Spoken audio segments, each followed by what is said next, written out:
here we go.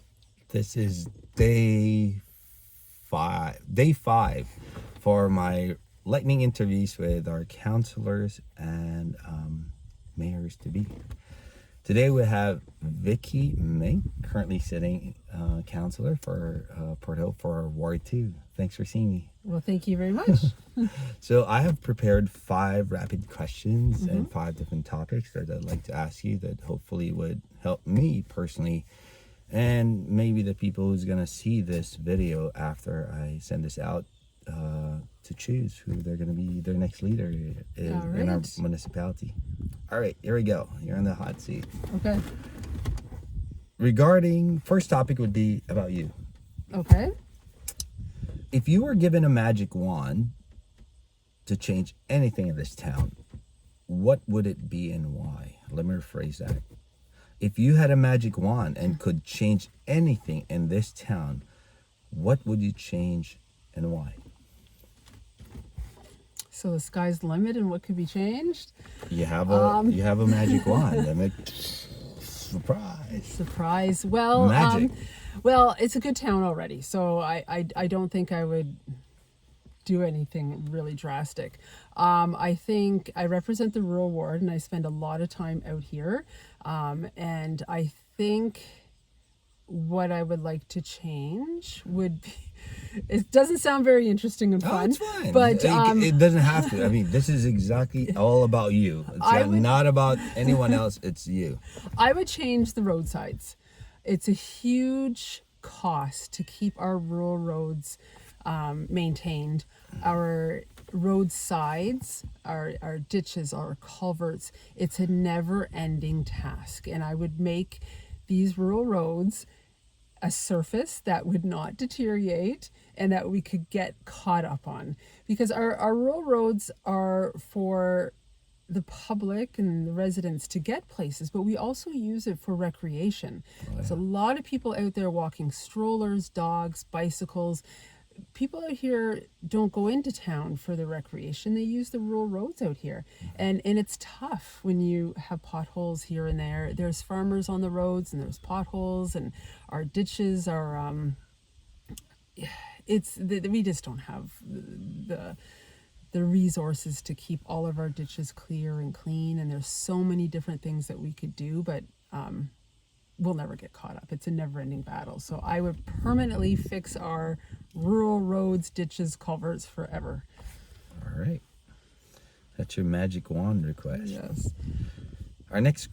For our next topic, it's about the businesses and environmental. What should you think is more important, the business development of this township or the environmental aspect of it? And if your answer is a balance of both, how do you think you'll be doing this as part of your agenda? Let me rephrase this again. By the way, I rephrase all questions a couple times.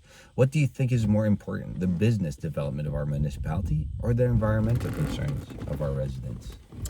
Can I just clarify, when you say business, is that the business of the town itself or the local businesses in the town? The local businesses. The local businesses? Well, they go, those or two. Or both. Okay, well, they go. Because we are a corporation, I believe. Yes, we are, yeah. So I think they go hand in hand. I think we need to start considering environment into all the choices that we make. We can't, as a town, we can't force anybody to operate their business a certain way as long as they're meeting certain requirements. I know there are some carbon net zero businesses in town, and that's fabulous. And I think we should really promote those businesses that take those extra steps to do that. And there's people that look for that and just highlighting it as an example that it can be done. I think that we definitely have a way to showcase those businesses. But I think we also need to help businesses just get going and just survive. So to put some expectations on them as far as environmental, it's tough to do. But I think first and foremost, we need businesses here. It needs to be a thriving community. I've been to many small towns across Ontario where you go through the downtown and it's vacant and it's sad to see, and you can picture what it used to be like and what it could be like, and we can't have Port Hope ever be like that. So we need to have a mix of pedestrian spaces, pedestrian focused businesses like restaurants and things like that. We need retail, we need services, law offices and things like that, where everybody can do everything within this community. You don't have to go elsewhere. A lot of more urban centers have big box stores, and we're proving here in Port Hope that you can get everything you need right here without those big box stores. So I think this community wants to keep that way, and I think we can do that if we support them, the businesses, and sort of showcase them and highlight them. And I think we're doing a good job, and that's why they're there right now, but we just need to keep with that motivation and that incentive that we give them. Perfect. So for my third question, pertaining to the old and the new. Knowing that a big demographic of our town are older and retirees, how do you think we should balance the plans with our youth? We have a large population of retirees and seniors in our community. How will you balance their needs while increasing the opportunities for our youth? Well, that's interesting. So I know that a lot of older people are having a difficult time finding housing. Their retirement plan was to downsize when they got to a certain age, move into town, stay local. It's very true out here in the rural area where people have farms and they didn't expect to farm into their 70s and 80s. They wanted to sell it and move into town, or they wanted to sever a piece off of their property and build their retirement home and then pass the rest of the farm to the next generation. But these things aren't available to them anymore. So we really need to help the older generation find attainable and affordable housing for their needs. I think if they have that security of income, that they're not drawing out their life savings, just trying to live, that other things will fall into place for them. But right now, I think that they're so pressured to that their savings are going to get depleted. It puts a lot of stress on them. The youth, I think we have a lot more that we can do for youth. We do have a recreation center, we have our summer camp programs and things like that, but I just don't see a lot of youth activity in town.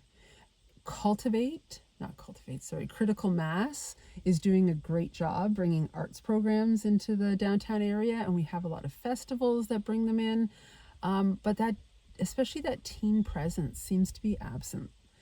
We have our skate park up in the far corner of town. There's got to be a way to bring them into the core and make them part of the community.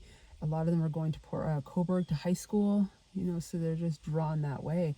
I don't know the answer. I would like to hear from that community. And I think we could bridge the two generations together. We have a long way to go with that as well. So. Perfect. So for my fourth topic, First Nations. Do you have a truth and reconciliation plan with Indigenous people? If so, what is your agenda in this? What are your plans to help our community participate in reconciliation with Indigenous people? I think that is something that we really need to pick up. We've talked about it. We've talked about it for a couple of years. I know that we do consult with the Indigenous, and I'm going to say Métis as well, because they're a different group. We've consulted with them on different matters, which is very good. I think we've done a really good job the past 4 years developing that relationship, but it's not really in the public eye. So I think we need to bring that forward. We have a lot in Town Hall where we need to, and just around Town Hall and in the parks, we need to bring that visual presence here. Not just talk about it, but bring it visually here into Port Hope. We go to them and we ask them questions, but I think inviting them here is very important. I don't even like saying them. It's kind of making it two separate identities, right? Very good. It has to be integrated. I think we're getting there, but we got a long ways to go. We had a powwow once. It was probably 10 years ago, and then it just kind of left. So we've seen it. We just haven't stuck with it. And I don't know if the community knows what they need to do either. Everybody's just kind of sitting going, we need this, but we don't know how to make it happen. So we need to bring that leadership forward. Perfect. So for my final question, It's regarding to corporations and the people. The current large corporations and developers that are stakeholders in our township have a lot to say in most projects here. How can you make sure that the local residents' interests are met? Let me rephrase that one more time. At present, there are large corporations and developers with the influence and resources to have their say about most projects here. Can you balance corporate interests and the interests of the residents and ensure that people who live here are also heard? Well, I think they are. I think that Port Hope is a town that's known for having a very active voice. There are towns out there where you don't see any of that, and I think Port Hope is very good for that. I think that it does kind of, unfortunately, put some people's backs up and could create a divide. Like it's us and then it's them. And I don't, to be honest, I don't know the answer to that. I think that they're active. All these groups, I would like to keep them active, encourage them to be active. I have been involved with some of these groups, especially in the rural area that we have had. There's a group that's trying to protect the Wesleyville lands. They're very insensitive. They're very sensitive lands. And there's a joint committee trying to protect those lands. And I've been actively involved with that and trying to bring that voice forward. We also have the Canadian Firefighters Museum and our Hope Agricultural Center that's trying to create a new home here. So I've been actively involved in that. And then we have, our Save the Trees groups and things like that. So I, as a counselor, have been engaged. We have a choice as a counselor whether we want to engage with those or we don't want to, and I have made the choice wherever possible to be engaged, just to share that information, just to hear what they say and bring it back. And I think that when it comes time to voting, I think that that's important, that people choose candidates that don't look at these groups, whether they look at them as activists or grassroots or whatever, don't look at them as like a trouble. Like, look at them as a resource and hear what they have to say and bring it into council. The big into the decisions we make as council. The big businesses, definitely they're making decisions, but I don't hear from them as much as I hear from these grassroots groups, which is really interesting. So even though they may get more push and more say, or it's perceived that they do, their voice isn't as vocal as these small groups. So it's kind of not aligned, if you know what I mean. Like, and I think it's a matter of picking a council that wants to listen to these groups, and then that can then convey that to staff and say, look, you're saying this, but the community is saying this. So how do we bridge these two? And you got to have a connected council to do that, I think. All right. Yeah. Well, thank you, Vicki, and answering my questions, and good luck for the season. Yes. Thank you.